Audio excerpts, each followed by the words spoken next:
Let's look at the stereo multi-mode filter. These are the filters that you find in AL1, Mod 7, and HD1. And then it also has the drive circuit that you find in the amp section of HD1 and AL1. Though the drive circuit seems to behave slightly different. I haven't been able to get it to mimic exactly what the drive circuit is doing in those respective synthesizers. And I'm not talking about the difference between per voice and summed distortion. Even when I just have this acting on a single waveform, it still sounds different. So I don't know why, and we're not going to discover why today, but maybe, you know, in the future, as I learn more about distortion, I'll be able to figure it out. Or maybe one of you smart guys knows how to figure out why this has a different flavor than the drive circuit in HD1 and AL1. But anyway, let's take a look at these. The first thing to go over is the difference really between summed and per voice distortion. Right now I have AL1. Let me actually, yeah, I have AL1 enabled, and I just have a triangle wave. And let me bypass this and turn this up. Yep, so we hear a triangle wave, and let me double check that. Yep, I have my drive circuit off. So let's check out what the drive circuit sounds like with just one triangle wave. So there's our triangle wave. Take off bypass. And right now it's all the way, the low boost is all the way up and the drive is all the way up. I'm actually going to switch parameters in the Kronos so we don't lose our scopes while I'm messing with it. So let me go over to amp.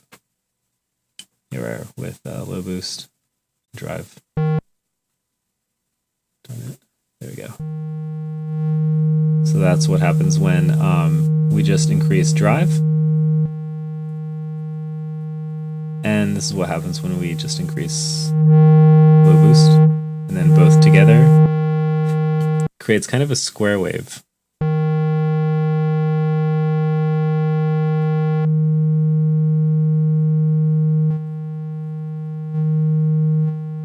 Cool. So now let's go ahead and bypass that, and then I'm going to go back to the plugin.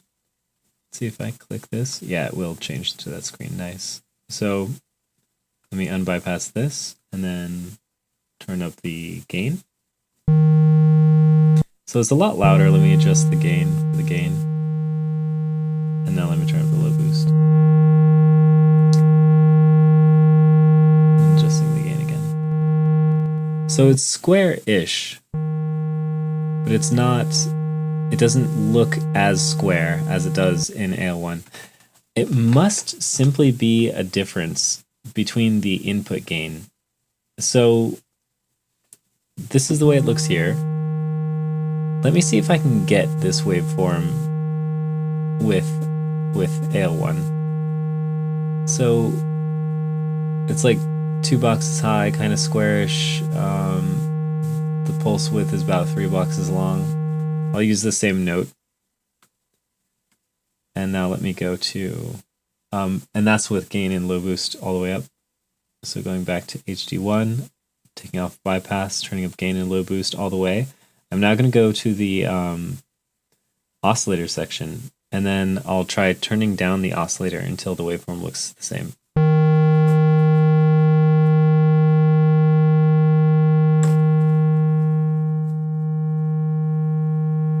So definitely similar. I would have to boost it up a bit and then actually turn it down in the amp itself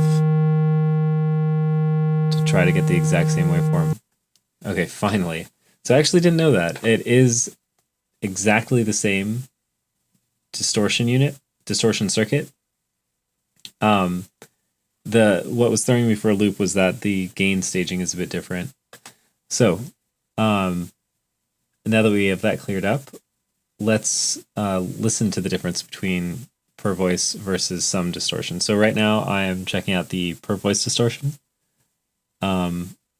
And drive and low boost are all the way up. I'm going to go ahead and play a major triad.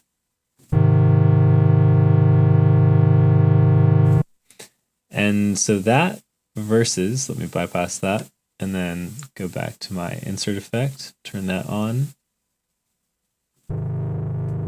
So you can hear just how different that sounds. Here's a major third, fourth, and a fifth.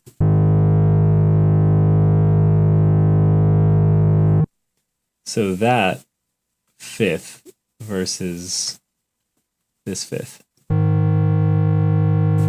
So basically, per voice distortion is taking, like right now, those are just triangle waveforms. So it's taking each individual triangle and then shaping it with the distortion and then sending that to the output. Whereas some distortion is taking the sum of those triangle waves from a chord and then distorting that waveform by itself. Obviously, this thing, being down the signal path, can't pick out individual triangle waves to distort individually. So it has to distort just the summed interaction of those triangle waves from different notes. Let's talk about the interaction between drive and low boost. It's very difficult for me to understand these. Actually, you know what? Let's save these for later. I want to get into the driver stage before I get to that. So I'm going to switch over to mod 7, and then I have just a regular sine wave playing at 100 hertz. I'm going to go ahead and take down the low boost in the effect. Turn that on. So let me actually take gain all the way down as well and turn my output level up. Turn that down a little bit. And then, oh, sorry, low boost was still up all the way. So that's just the sine wave. Come on. Now let's put up some gain. So that's with the gain all the way up. You can see the added harmonics. That's without, that's with. We have odd order harmonics resulting from this driver gain. So if this is at 100 hertz, this is at, we skip 200, and then we do have one at about 300 hertz. See the readout there? Skip 400, and then you can see this one's on 500. Skip 6, we have one at 7, so on and so forth. So that contrasts from like tube distortion, which gives odd and even harmonics. And I have a tube distortion right here, so let me actually just go ahead and bypass this. We have our 100 hertz sine wave, and now let me turn this on. So you see this is our sine wave, and then we have one at 200 hertz, whereas before it was skipped with the drive from the multi-mode filter. Then we also have one at 300 as well, 400, 500, 600, 700, so on and so forth. Let me turn that off. So yeah, tube distortion, odd and even. This drive unit, only odd harmonics. I think that's indicative of a solid state distortion, but I'm not 100% sure. I'm not a pro when it comes to distortion. So then we have this interaction between drive and low boost that's very complicated, and I don't fully understand it myself. But low boost seems to boost the low end and also kind of attenuate the high end at extreme values.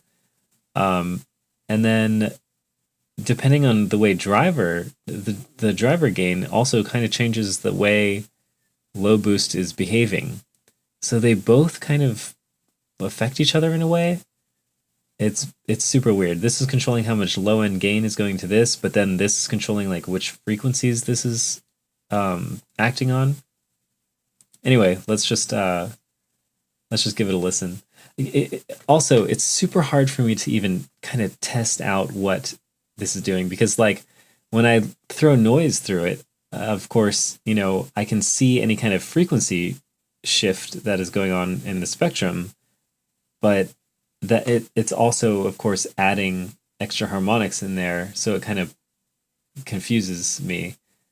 And then, yeah, anyway, why don't we just try using noise? Let's just do that. So let me switch back to AL1, and then I'll go into this and go to my mixer, take off oscillator 1, put on noise, go back to Cubase. Actually, let me just throw this on common, go back to Cubase, and then I'll continue switching parameters on the Kronos. Okay, so here we have noise. If I turn up gain, that really just turns up the noise. Oh, what happened? Oh, I just switched. Sorry, there we go. Super loud. So here's noise, and then I'll just turn it down. And then boosting, low boost all the way up. You can see it kind of creates that shift in the spectrum. And I'm also clipping inside of Cubase. Let me go into the channel and turn down the gain.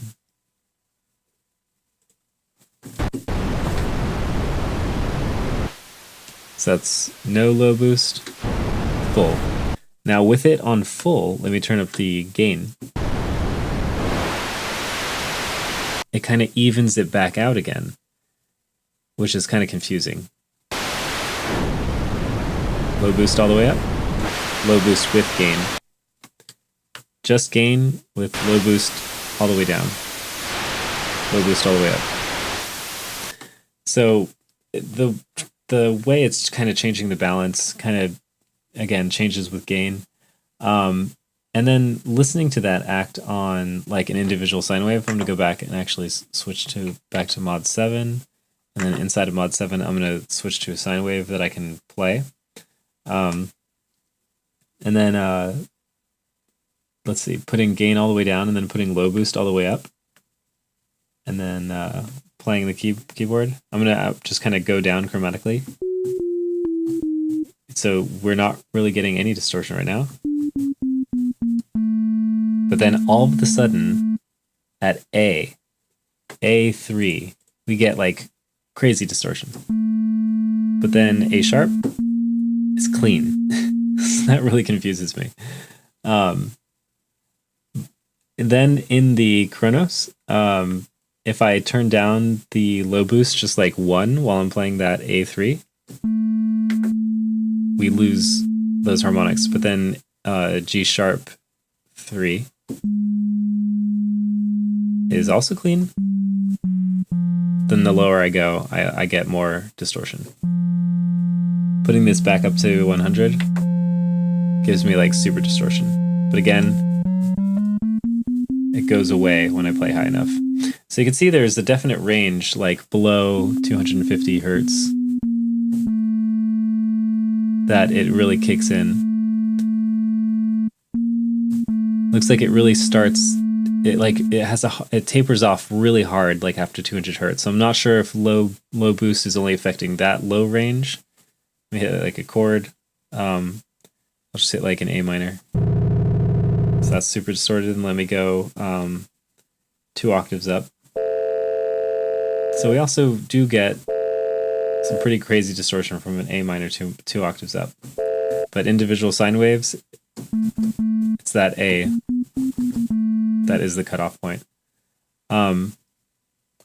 Yeah, so that's pretty much all the observations I have for this drive circuit. Super confusing, but you know, one thing I didn't test out that we can do right now is I want to see if this filter is before or after this drive circuit. Actually, I have the manual open. Let's see what the manual says. So of course, in the synthesizers themselves, the drive circuit is after the filter, and it might be the same way with this. Let me go to the multimode filter. Here's our diagram. Let me just increase this.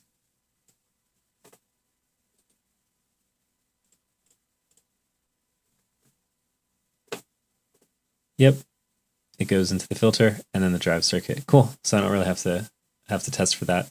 Just basically know that you know, when you do a low pass and then you're distorting a more plain waveform, it's going to sound a bit different than when you're distorting, you know, a more jagged waveform. Yeah, cool. So it was kind of more difficult than I thought it would be, but I'm happy we went through it. And yeah, hopefully this is illuminating, and I'll see you whenever. Bye.